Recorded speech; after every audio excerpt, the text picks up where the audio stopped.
Week 2, God's presence is everything. Chapter 14, David inquires of the Lord. After the disastrous attempt to move the ark, there is a pause in that story. This chapter shows what happens in the meantime. We see God establishing David's kingdom, blessing him, and giving him victory over his enemies. The key difference in this chapter is that we see David learning a crucial lesson from the Uzzah incident. Before acting, he must now inquire of the Lord. A breakdown of the chapter. This chapter details 3 ways God affirmed and established David's new kingdom. 1. International recognition, verses 1-2. Hiram, the king of Tyre, a powerful coastal city, sends envoys to David. He sends cedar logs, masons, and carpenters to build David a palace. This is a significant act of international diplomacy. It shows that the surrounding nations recognize David's power. The verse explicitly states the result.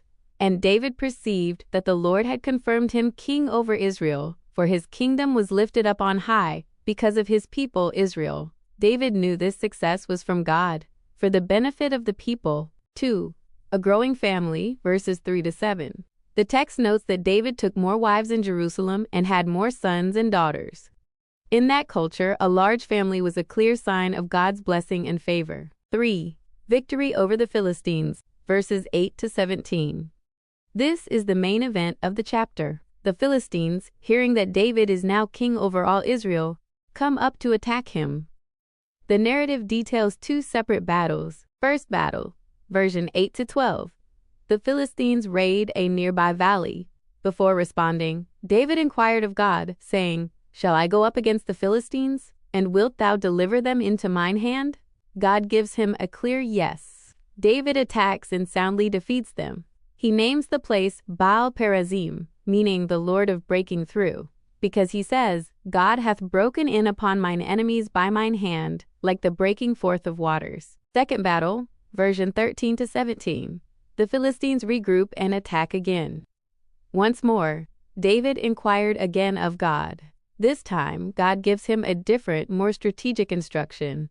"Thou shalt not go up after them. Turn away from them and come upon them over against the mulberry trees."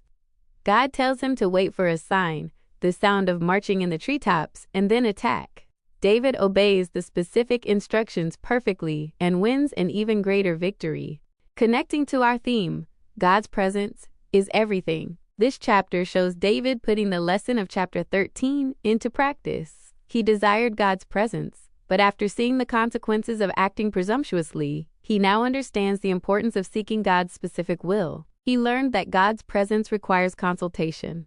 Unlike Saul, who inquired not of the Lord, David now makes it his first step. He learned that past success doesn't guarantee future results. He didn't assume that because he won the first battle, he should use the same strategy for the second.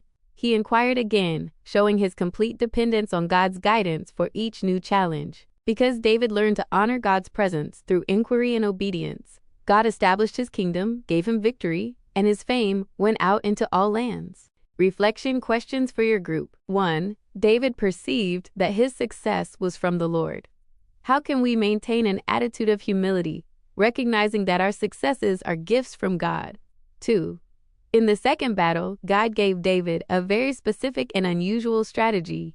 Why is it sometimes hard to obey God when his instructions don't seem to make logical sense to us? 3. David didn't rely on his own military genius. He asked God what to do before each battle. What is a current battle or challenge in your life where you need to stop and inquire of the Lord before acting? Key takeaway for chapter 14. True success comes not just from desiring God's presence, but from actively seeking his specific guidance in every situation.